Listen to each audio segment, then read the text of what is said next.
everyone. Good afternoon, good morning, wherever you are around the country.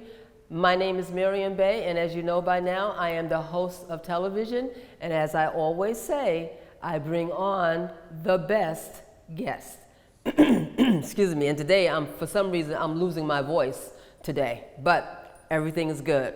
So today I have another brother who came on. This is his second time being on my show. Okay, because I think you came back in 2018 or something like that. Yeah, 2018 was a pivotal year for me. Mm-hmm. We could walk it back when we get into the show, but yeah, it was like 4 years ago. Yeah. So anyway, his name is Dwayne Wilkins, and he's going to tell you all about the program that you now have because when we first met, you was doing insurance. We're doing insurance and working on investments, but mostly financial education. Right. And here's why. Because people from our neighborhoods need to know more about money, right? How to make money, right? A job is one way to make money, not the only way. Right. How to invest money, how to invest your time, and all the other things that come with that, right? Like when you get closer to money, you start wearing different clothes, you dress different, you talk different, you have different connections. Now you have access to different things that we normally don't have access to in places like Newark, Camden, Elizabeth, Brooklyn, and other places where you find a lot of our folks living. Right. So that was the start of it. It wasn't just the insurance or the investments itself. It was the mindset around those things that I was looking to target with people in Newark specifically, but then, other places as well. And financial literacy is very important for everyone. Absolutely. Absolutely. And so I'm glad that you're now doing that. But now you're doing something else because you have the New Jersey Clean Energy. Yes. And the name of your company is the Wilkinz Group, right? The Wilkinz Group. Okay, see, I messed it up. I took a page out of Sam Walton's book and named it after myself, right? Oh, okay. But it's with the Z and not with the S like my last name, just to differentiate, right? Okay. So the Wilkinz Group is a management and advisory company, right? And when I first started the company, it was off of me helping a black construction company build itself and scale right here in Newark. Okay. We started working on some smaller things. They were doing small projects like, your regular renovation, stuff like that. But the gentleman was very skilled. Okay, so what I did, I added the operations knowledge and all that knowledge I was gaining from hanging around the mayors and think tanks with developers and financial literacy folks. And yes. I took all that knowledge, combined it, and we scaled this business from doing $500,000 average to a $3.7 million acquisition, right? Okay. And that's a culmination of all the knowledge I had from financial literacy and just living life. If you pay attention, life gives you signals. So the Wilkins Group is management advisory. I've worked with other small businesses, local lemonade companies, product companies that you could compare to Pine Sol, not 501c3s, but special needs services companies, things like that. But then I learned about the offshore wind industry and clean energy industry and what it's doing and why is it so important to me and why did I get involved is because by state and federal mandates, these larger developers for the offshore wind industry have to include black and brown people and people that are justice involved. Right. In the hiring, in the supply chain to make sure that we have some upward mobility in our community. So when you came to NJDIJ Day for clean energy, you saw companies like Attentive and Leading Like Wind, and you saw the NJEDA and all these other folks, Skanska, construction companies, because they need to authentically get involved with our communities, not just, oh, here's a little bit of this and not really engaged. So I got involved there, so you'll see me with DIJ days or national summits. So we have another one coming up in 2024 in upstate New York, things like that. Right. So that's what I got involved in. Now I'm consulting for the larger companies and their tier one developers. So that's where we are from 2018 to 2023. It's been a great ride. Yeah, okay, Yeah, for sure. that's really good. I like sure, that. for sure. So now, the benefits of what you're in now, as far as the energy, because the majority of the brothers and sisters I work with are incarcerated, Yeah. and what we want to do is give them opportunities. For So, sure, yeah. are there any opportunities with as far as employment opportunities for brothers and sisters who have been incarcerated?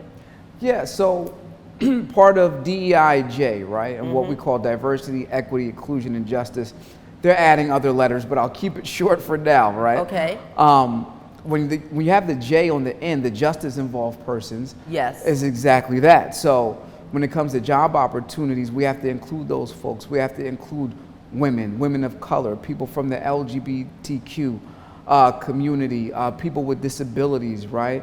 All those folks who don't normally get entree to, let's say, union jobs or large-scale development jobs, we have to focus on that. And that's not just my companies or my partners, that's not just our ethos or mindset. That's coming from the federal government. That's coming from... So that's a mandate. It is a mandate. It's a mandate. And I'm sure you've seen a lot of mandates with development and construction work Yes. before, and you've got 5 people on a job, and you know it's not Right. as authentic as it could and or should be. But folks have tried to skirt those rules. Yes. And the government says, yeah, no, not this year, not this time. You really have to do it. And so that's a what's good funny, thing.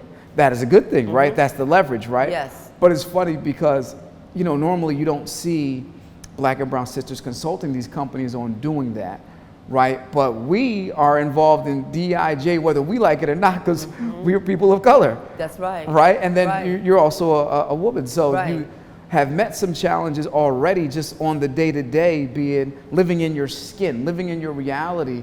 But that gives us the advantage now when companies like GE say, hey, how do we get involved with people in Newark? Well, let me tell you, and I don't have to go to college to know that. If I have the right mindset, I could just tell you from lived experience. Right. Right, I could just tell you what it's like. I've got 2 daughters, so I could tell you what my daughters need today Right. that'll help you with your goals tomorrow. Right. Yeah, so it's worthwhile work, and there's opportunities for everybody if people are looking and we make the right connections. Yeah. Okay. Okay. So what though? Tell us why you got into the clean energy, because at the program that I attended Yeah. in May, they were talking about all types of energy. So with the wind, the wind, and it was something else that they talked about. There's wind energy, solar energy is going to come back, but it'll be more corporate. A lot of folks had it on their roofs, and that just, for the sake of trying to slow down global warming, right? Or the Okay. drastic changes to climate, enough people weren't subscribing to that. This Right. is my version of it. I don't know the official version, right? Yes. This is my version, just observation. Enough people weren't subscribing to that for us to reverse the effects of what was happening in the early 2000s, in the 90s, in the 80s, all the pollution that was happening then that people were talking about. We're seeing the effects of it now, right? So that wasn't happening fast enough. But solar will come back on a corporate level, right? Then there's other hydro energies and other things that you can compare to nuclear, but it's not like nuclear. It's, you know, more natural, and there's other things coming. But offshore wind is the first wave of that, no pun intended, is the first wave because it's easy, it's corporate controlled. They can put turbines in the water, or the big fans in the water, as many as they can. There's land leases and all that. And you don't have to wait on each individual to accept putting this on their roof or buying a clean energy car to reduce carbon emissions. Because yes, if whales are dying, it's because the water is warmer and they're swimming out of their natural habitat. Dolphins too, fish too, which affects the whole ecosystem of the ocean. Yes, it's hotter right now. Yes, there's tornadoes and very strong hurricanes that reach up this far. If we all remember Hurricane Sandy, that's all part of climate change. Water is drying up in places, right? The polar ice caps are melting. Polar bears are losing their habitat, which that affects everybody, whether you believe it or not, right? Because everything has to stay in harmony and in balance throughout the planet. And so the planet is being thrown off balance by, carbon emissions and constant consumption and people moving around a lot, right? So offshore wind is going to make it corporate controlled. It's the first step and larger steps that we're looking to do to make sure that we still have a planet to live on maybe another 50 years from now, right? We don't have to live on Mars maybe. So climate change is really real. It's a real thing. There was one day this year, it was so hot, it was like burning my skin. I was like, this has to be real because this hurts. And I've never experienced that before. And maybe in Arizona, Texas, maybe they experienced it, right? But not in New Jersey, New York area. And I said, yeah, I can understand, if I was a whale in a bunch of water that was just heating up, how uncomfortable it gets even in our own homes when the temperature's up 2 degrees, right? Well, at my home, when it's 68 versus when it's 70, it's a big difference, right? So just imagine what's happening now to the planet. So we're suffering because of that. And we need to do something to change it. We may not have a planet worth living on, right? It won't be able to sustain us.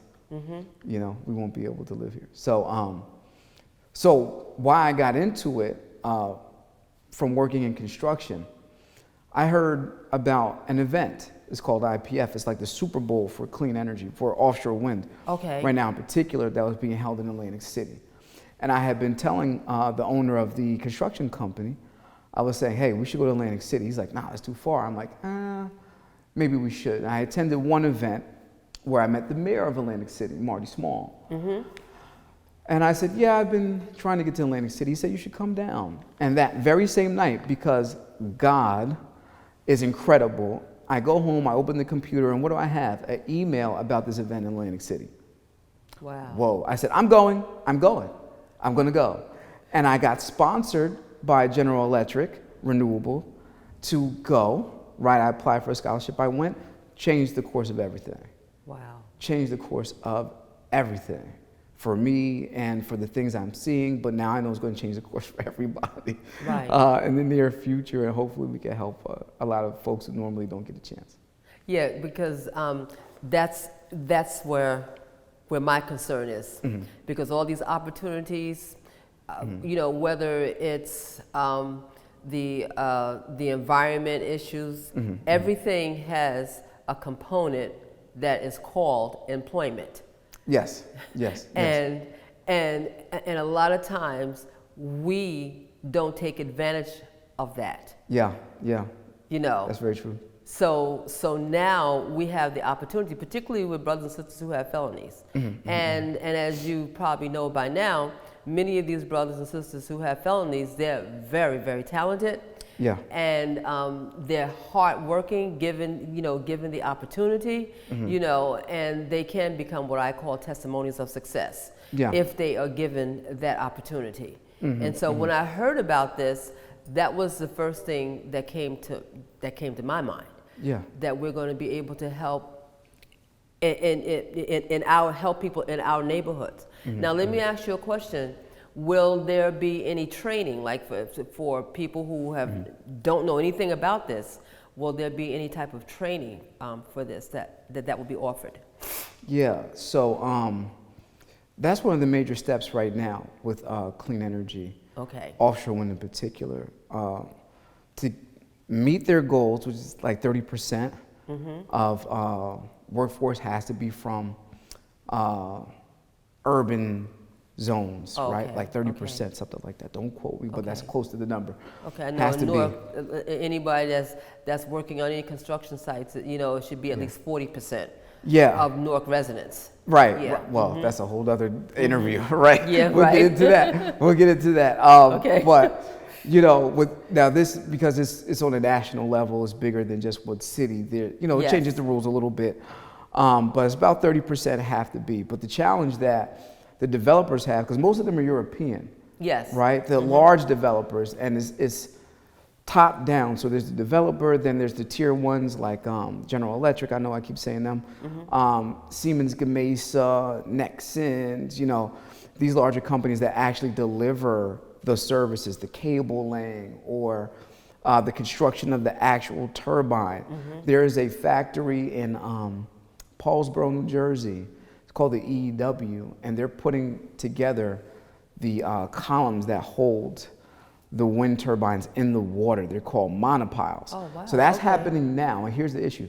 They don't have enough folks that know how to weld like this. It's called arc welding. They can't do that. Interesting. And so there's, to the point that there's training opportunities, and the developers and the tier ones are like, okay, we need to hire these folks, but they need the training because some of this stuff is high level. Right. So wherever there's a problem, you find a solution. So the NJEDA has a department called the Wind Institute.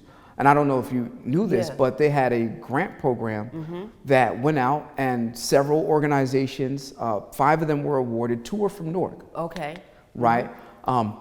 And then there's some from, I think there's one in Camden, one in Atlantic City, one Salem County. And they're going to be training folks in the welding, underwater welding, things like that. And some of them will collaborate with like the Carpenters Union, who will be building the ports. They're building a port in Salem, so they need folks to know how to do that. Right. Then there'll be pre-apprenticeship training in Newark, right? In Newark, so in Newark, right? Yeah. Okay. Make sure we all look out for that, and communities close to us Yes. that are coming up, that they'll prepare them for the union jobs. And you'll have electricians, you'll have welders, you'll have carpenters, right? Because 70% of offshore wind will be onshore, because once the energy comes from the turbine and goes through the substation and through the cords, it has to come on land. And that has to have somewhere to go. So now you're talking energy storage facilities and new offices for these new companies to come. So somebody's got to build that, right? So then there's regular carpentry and drywall. And it's going to affect the economy in a large way. So Positive. Lots of In it. a positive. Okay, great. Yeah, lots of it. And this is coming from the Inflation Reduction Act, right? Which has a lot of green energy stuff written into it. It's also about the retooling of America, right? Because we have an infrastructure problem. Yes, we have a lot do. of people who are talented lawyers and, graphic designers and all this, but now we have a shortage of people who can build bridges and who can do concrete. And you've seen that in the news where you've had trains derailing, Right. and you've had garage collapses, Right. because on the maintenance schedule, there's not enough people to get there to maintain those things, and so you're having defaults. Right. So you need more of that. Nobody said if you get trained how to be an electrician and you work in the offshore wind industry that you can't pivot from that to do electrical work somewhere else. Nobody said that's a thing. Right. So you have a skill that is transferable, and you could take it overseas, or you could retire, you could start your own business with it too. And what I like about that too is we tend to tell our children to go to college. And not that there's nothing wrong with college, because I went to college, got my degrees and everything. Yeah. But then you are left with owing a lot of money, Yeah. debt. Yeah. Okay? Yeah. As opposed to, because this is what I learned, you can be an electrician and make more than a person that has a degree. That is very true. That's very true. And I say this to like when I'm doing trainings with some of the brothers and sisters, I would say, look, I own a home, right?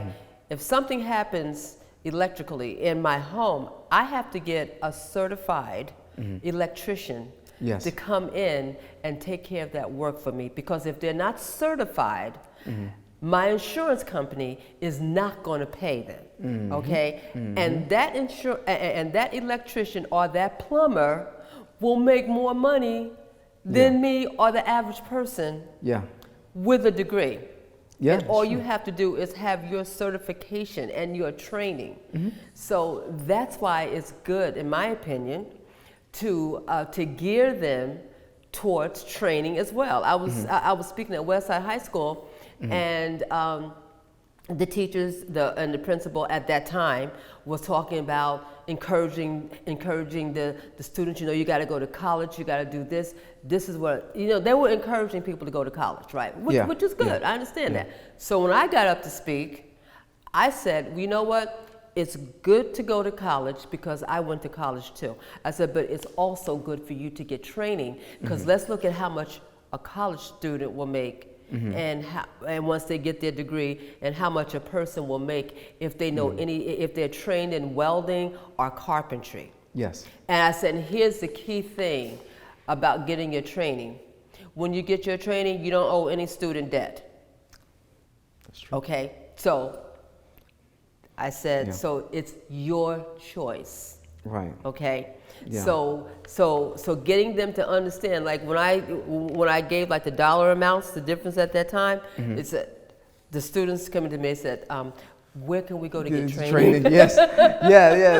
That's so funny when you put it in numbers like that. And here's the deal with college versus trades, right? Is colleges, and there's no knock on collegiate education. No, right. They've got the shinier package. They got the big football team and the really great cafeteria and the social life and the partying and the frats and all that. But to your point, at the end of it, does it amount to me making money to sustain myself? Because you could party all through college, you come out, you learn nothing, then okay. That's right. You're in debt, now you don't have a skill that really makes you money versus when you see somebody in the trades. I have friends that went for HVAC, and I worked for a guy who owns a construction company and does drywall and carpentry, right? And I noticed something about this. He was very good with numbers. Is very good, not was, he's still here. He's very good with numbers. He's very good with money, and he can fix his own house. That's right. Right? When something breaks, and all his friends do different things, right? Yes. Because people like you. Yes. So I watched him build a patio on his house, redo his whole basement. His friends came, helped him do the flooring, the plumbing, the electrical, all that. Did he pay him? Yeah, he paid him a little bit, but they probably just had a beer and just chit-chatted about everyday life. Right. And so that's what you're finding now. Oh, and by the way, he made a lot of money. Yes.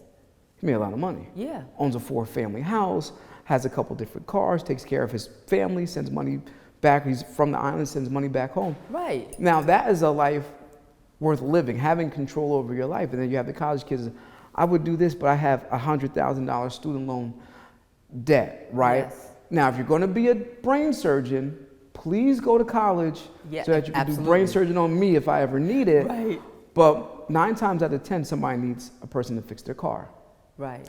To redo their electric, to install something in their home.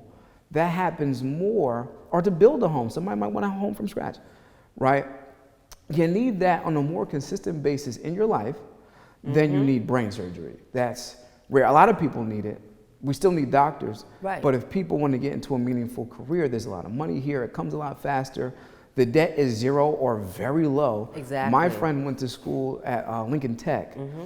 And he started working for PSE&G. He had maybe 10 grand in student loan debt. I mean, in loan debt. And he said, you know what? I can just pay this off. And he just paid it off. Yeah, that's right. Paid it off. The benefits are also great. Yes. He's got a house. He's got a whole family he takes care of with just one thing that he did different. Everybody else. I think the marketing for trades needs to be different. It shouldn't be seen as second tiers. Yes. Equal. It has to be marketed as equal. And more kids will absorb that. Yeah. And here's the thing, too. A lot of people who have their degrees, I'm fortunate that I have my degrees and I'm working in the field that I want to work in. Yeah.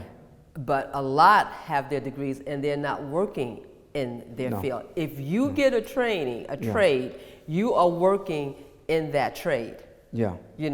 I had my neighbor who was in the trades, and they came to my house and they put in bathrooms. They did a whole floor for me. Everything was certified. I mean, it was like beautiful, Yeah. And that's what they do, and they get paid very well. That's one of the reasons why I like encouraging brothers who have been incarcerated to consider taking skills like that. Absolutely. Because in those areas, they don't care if you've been incarcerated or not. They want to see that you can do the work and you're certified to do the work. That's it.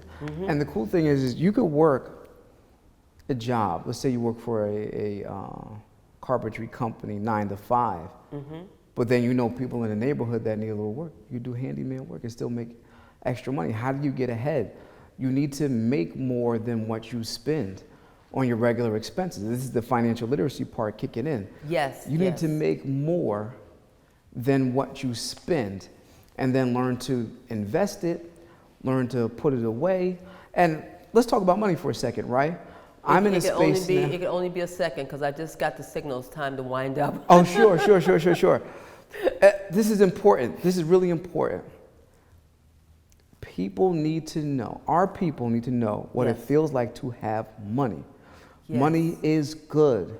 Money is inspiring. The things that I'm able to do for my family this year versus when you saw me before, totally different. I'm able to carry myself in a different way. But now that I actually have some money, I think about it different. I say, well, you know what?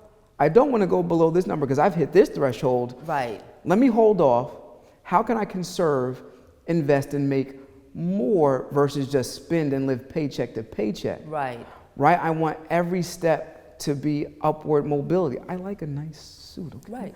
And a nice watch. How do I get more? So people need to know how to make more money without having too much debt. And once people get a taste of that, I'm telling you, you never go back. I agree with you, and unfortunately, like I always say to our guests, the time just flies. Yeah. We're having conversations like this. Yeah. I've enjoyed this, and I'm so glad that you came, Dwayne, because you are doing some phenomenal things in our community. I appreciate that. And I appreciate the audience listening to us, and hopefully once they get the information, they'll understand the importance of financial literacy and also thinking about college degree versus training. No competition, just thinking about it.